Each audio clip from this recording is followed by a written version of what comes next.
Bonjour tout le monde.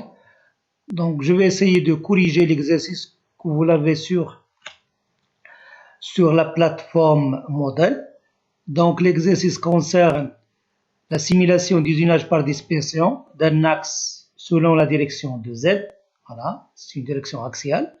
Donc là, la question, on désire de simuler la réalisation de côte axiale de la pièce direction suivant l'axe Z, qui est obtenue par un tour semi-automatique. Donc là, cette pièce, elle est réalisée, ça veut dire en tournage, par un outil, plutôt par une machine de tour semi-automatique. Donc là, vous avez les cotes bureau d'études, donc ils sont là, avec les cotations, avec les spécifications géométriques et spécifications dimensionnelles, ainsi que de l'état de surface. Donc là, vous avez un avant-projet d'étude fabrication, d'avant-projet d'étude fabrication qui concerne, je dis bien la phase 00, le sillage à la barre L plus ou moins L. Donc vous avez la phase 10, c'est l'appui sur la surface 10, et l'ébauche de 3 et 2 et 4. Donc là, vous l'avez ici. Et ensuite, vous avez normalement sur la phase 20, l'appui de la surface 4, ébauche de la surface 6 et 8, et la finition des surfaces 5, 7 et 9. Donc là, ce sont les choses qu'on va normalement simuler à partir de la simulation par dispersion. Donc, vous avez normalement les surfaces sont là. Donc, vous l'avez ici. Vous pouvez la voir ici. Donc, les surfaces sont là. Voilà. Donc, les surfaces, ça concerne la première surface, c'est la surface 1, la surface 2, la surface 3, la surface 4, la surface 5, la surface 6, la surface 7, la surface 8, la surface 9 et la surface 10. Donc, avant de procéder, vous avez des questions de lecture de dessin. Donc, vous avez une spécification géométrique de perpendicularität. Aussi, vous avez une spécification aussi géométrique de coaxialité. Donc, vous devez expliquer. Donc là, il faut expliquer selon la norme avec le dessin de définition. Ensuite, vous avez une spécification d'état de surface. Donc là, ce qui nous concerne pour nous, c'est la réalisation de la simulation à l'aide de delta L. Ce que vous avez ici, définir les valeurs de delta L, ça veut dire on doit placer les valeurs de delta L. On doit d'abord placer le treillis de delta L sur les surfaces fabriquées en finition pour calculer les codes de fabrication. Donc les dispersions que vous avez, c'est la seule dispersion de reprise que vous avez, c'est une dispersion sur la surface usinée de 0,01. Donc là, dans cet exercice, donc il est différent des autres exercices qu'on a déjà vus. Donc on n'a pas de delta L, mais on doit normalement les calculer pour les installer au niveau des codes. Donc pour procéder à la solution de cet exercice, donc là on va essayer normalement de placer d'abord les delta L selon, ça veut dire l'avant-projet d'étude de fabrication. Donc pour cela, donc là on va essayer de placer les codes. Donc là, les delta L, le treillis, voilà. Vous avez 1, vous avez 2, vous avez 3, vous avez 4, la surface 4, la surface 5, et vous avez la surface 6, vous avez la surface 7, et vous avez la surface 8, et vous avez la surface 9, et vous avez la surface 10. Voilà. Donc là, normalement, notre avant-projet est à 3 phases. Donc si je mets la phase, voilà, phase 0, 0, voilà, c'est la phase 0, 0. Donc c'est le contrôle de brut. Vous avez normalement deux, voilà, vous avez deux delta L. Donc vous avez, elle est dans la 1, voilà, et vous avez normalement dans la partie 10. Donc là, ce sont des dispersions de sillage de brut, donc de dispersion que vous avez. C'est la dispersion au niveau delta B1. Donc là, c'est delta B1. Voilà. Voilà, vous avez ici une autre dispersion. Voilà, delta B2 ou B10. Donc là, ça dépend de votre spécification que vous voulez. Ça veut dire ce sont les abréviations que vous allez choisir. Par la suite, Dans la phase, normalement, 10, vous avez, selon l'avant-projet d'étude fabrication, vous avez une mise, ça veut dire de reprise de la pièce sur la surface 10, et vous allez réaliser 2 et 3 et 4. Donc là, ce sont les surfaces que vous devez réaliser au tournage. Donc là, on va spécifier ça, donc comme spécification avec une autre couleur. Donc là, vous avez ici une dispersion delta. Donc là, je mets delta 10, voilà, delta L, voilà, prime 10. Donc là, c'est une surface sur une surface brute. Donc là, si je mets là, voilà, sur une brute, voilà.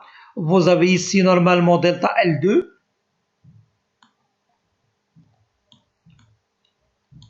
Voilà.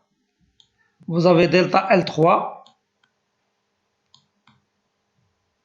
Et vous avez delta L4. Là, ceci spécifie normalement la phase de 10. Voilà. C'est la phase 10. Ensuite, voilà, si je mets l'autre phase, c'est la phase de 20. Donc là, normalement, vous avez ici les spécifications que vous allez. Donc, vous avez une mise de reprise sur une surface usinée, c'est la surface 4. Et vous allez réaliser 5, 6, 7, 8 et 9. Donc là, vous avez, donc ce sont les surfaces que vous devez réaliser à partir de 4. Si je ne me trompe pas, normalement, de l'avant-projet, vous avez 4, 5, 6, 5, 7 et 9. Donc vous avez normalement ceci, elle est là. Donc là, on va placer normalement les delta L. Donc comme déjà fait dans l'autre. Donc vous avez ici une dispersion delta L' 4. Voilà. Au delta seconde 4, si je peux voir. Donc là, sur une surface usinée, si je mets là, usinée, sur une surface usinée, voilà.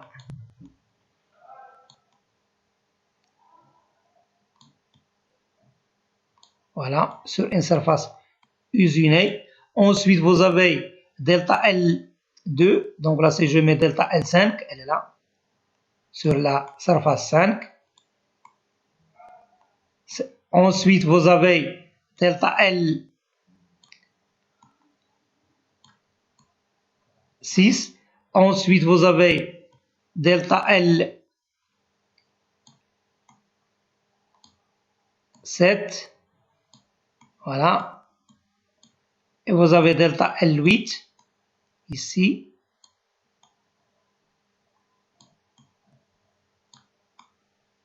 Voilà. Donc avec la souris, j'ai un problème de faire, ça veut dire normalement l'écriture, mais on va arriver à faire ceci. Voilà. Delta L9. Donc vous avez ici, c'est la phase. Voilà, c'est la phase 20. Donc vous avez ceci, c'est la phase 20. Vous avez normalement l'installation, où ça veut dire on a posé le trier de delta L. Donc lorsque ça veut dire le trier de delta L, elle est posé, donc là, on va normalement écrire les équations, ça veut dire les équations de vérifier la faisabilité de l'avant-projet. Et dans ce cas-là, on va, avec ces fonctions-là, on va déterminer les valeurs de delta L. Donc là, la condition que l'IT de cote d'étude, il doit être inférieur ou égal à la somme de delta I. Donc, ce qu'on va essayer de voir dans la solution. Donc là, je prends la solution. Donc là, toujours, donc là, c'est la même chose. Donc là, on va essayer de voir ce qu'on fait. Donc là, pour avoir la même abréviation, de corriger. Donc là, c'est le cas. Donc vous avez dans la phase B1, vous avez la phase brute.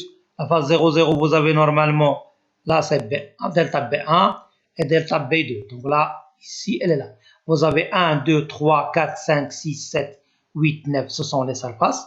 Dans la phase 1, vous avez delta L2, delta L3, delta L4 et la surface de reprise. Ici, je mets là avec une couleur. Donc là, c'est ici, c'est delta, c'est la reprise sur la surface brute. Voilà. Et dans la phase 20, vous avez une reprise sur une surface usinée. Voilà, elle est là. Et réalisée delta L5, delta L6, delta L7, delta L8 et delta L. Donc là, normalement, c'est l'installation du treillis plutôt de delta L en fonction, ça veut dire des abréviations qu'on va utiliser. Donc là, ce qu'on fait, donc là, c'est au cours de l'usinage, la surface usinée se trouve dans une zone de largeur plutôt de largeur notée delta Li qui tient compte de la dispersion aléatoire des butées et de l'usure des outils et de la même, ça veut dire la surface de contact avec la butée axiale de la broche se trouve dans une zone de largeur plutôt delta I qui dépend de défaut de forme de la surface de contact, de la pression, de mise en position, de la propriété, etc. Pas mal de paramètres qui interviennent pour déterminer, ça veut dire les delta Li. Donc là, on indiquera les positions sur les surfaces brutes comme delta BI, donc la delta B1, delta B2. Donc vous avez les cas. Donc, comme on va voir normalement les équations, donc si je vais essayer de voir les équations ici, voilà, vous avez les équations qui sont là. Donc là, première équation, si je mets là, première équation, donc là, on spécifie plutôt les delta L, donc là, si je mets la cote 2 et 9, elle est entre delta L2, delta L4, delta L9, donc là, si je vais ici, donc pour mieux illustrer ça, donc je vais essayer de prendre un autre document, on va essayer d'importer normalement, voilà, la réponse d'un autre document qui va nous donner, ça veut dire mieux les valeurs, voilà, voilà, si je mets là, les valeurs exactement, voilà. Voilà, ce sont les équations que vous avez. Donc, là, normalement, ce sont des équations qu'on va essayer de voir par la suite. Donc, là, c'est le cas. Donc, vous avez la première équation à partir de question, c'est Béroud-Études. Vous avez les cotes Béroud-Études, ils sont là. Plutôt. Voilà, vous avez ici 90 plus ou moins 0,5. Elle est entre 2 et 9. Donc, généralement, pour réaliser entre 2 et 9, donc il faut passer, donc c'est pas entre 2 et 9, c'est pas direct. Il faut passer normalement par delta L4 et delta L'4 ou delta L2 4. Donc généralement c'est la reprise à partir de la surface 4. Et vous avez normalement delta L2 plus delta L4 plus delta L'4 ou delta L2 4 sur plus delta L9 est inférieur à l'IT, puisque l'IT 0,5 plus 0,5 c'est 1. C'est l'équation numéro 1. Donc vous voyez l'équation, c'est l'équation numéro 1. Pour l'équation numéro 2, donc pour la cote 10 plus ou moins 0,5, 0, vous avez ici entre 4 et 5, donc c'est direct. Donc c'est delta L', delta L5 plus delta L' de 4. Donc vous avez la même chose, la définition. Donc vous avez 0,5 comme intervalle de tolérance. La somme des deux, c'est l'équation numéro 2. Donc l'équation numéro 3, ça concerne la cote 33 plus ou moins 0,3 moins 0,2. Elle est entre 5 et 7, voilà, entre 5 et 7. Donc vous avez delta L5 plus delta L7 est inférieur. Ça veut dire si vous calculez l'intervalle, c'est 0,1. Donc c'est l'équation numéro 3. Donc par la suite, vous avez la cote, soit plutôt 26 moins 0 moins 0,5. Donc elle est entre 7 et 9. Donc directement c'est une directe, c'est entre delta L7 plus delta L9. Donc inférieur à 0,4, elle est là. Donc la seule dispersion qu'on possède à partir normalement de la question, c'est la dispersion de la reprise plutôt sur la surface usinée, delta L' de 4, celle-là, qu'on la possède, c'est 0,04. En remplaçant, ça veut dire cette valeur-là, ça veut dire la valeur de la dispersion, celle-là, normalement avec, voilà, ces valeurs qui sont déjà normalement, elle est là, on obtient, dans ce cas-là, ceci, donc vous avez 1, donc vous avez ici c'est 0,01, là c'est 0,01, donc là si on remplace ces valeurs là, on va obtenir delta L5, on va voir ceci dans la page, ça veut dire qui suit, donc là celle-là, vous avez le système devient, donc l'équation 1, devient, donc c'est l'équation numéro 1, voilà, qui va devenir normalement l'équation numéro 1, elle est là, donc c'est l'équation 1, voilà. Donc puisque on remplace la valeur de 0, delta L prime de 4, donc par sa valeur, voilà, par 0,01 que vous avez, voilà. Donc là, automatiquement, vous avez la somme des 3, donc qui donne 0,99.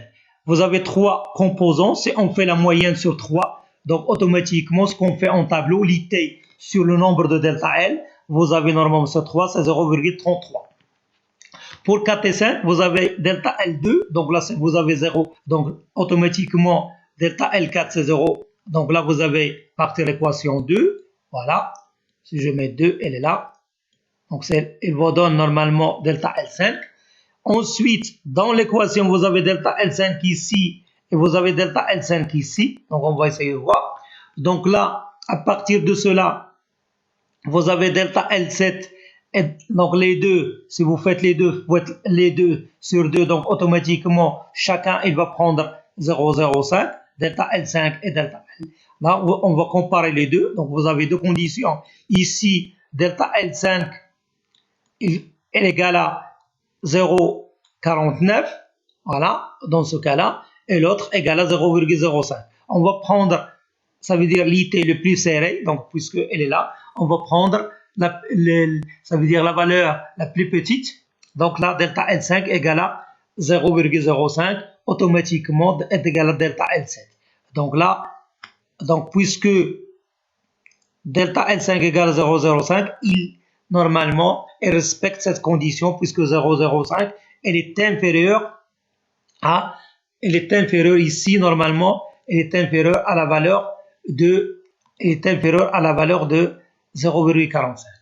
Pour le cas, donc là pour delta L9, on remplace ici, donc là les deux pour sa valeur. Donc là, vous pouvez voir les deux, 0,025, et vous avez delta L9 qu'on va essayer de la remplacer dans ce cas.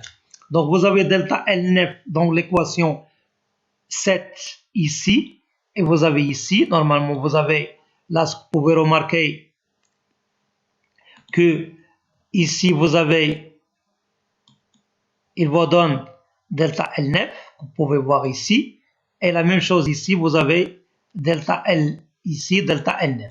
Donc vous avez normalement deux valeurs. De la même façon, on prend ça veut dire la condition la plus serrée, donc automatiquement c'est 0,33 par rapport à 0,45 qu'on a dans delta L. Et on remplace ça, et on obtient delta L2 qui est égal à delta L4, qui est égal à delta L, qui est égal à 0,33. Donc là, si vous pouvez remarquer, donc là, à partir ça veut dire d'une seule valeur de delta L2', donc 4, c'est la de reprise, à partir des IT, des intervalles de tolérance de véritude, on a pu calculer normalement les valeurs de delta L. Donc là, ce sont les choses qu'on fait pour la première étape. Deuxième étape, on va prendre, ça veut dire, on va essayer de résoudre la question numéro 2. Voilà.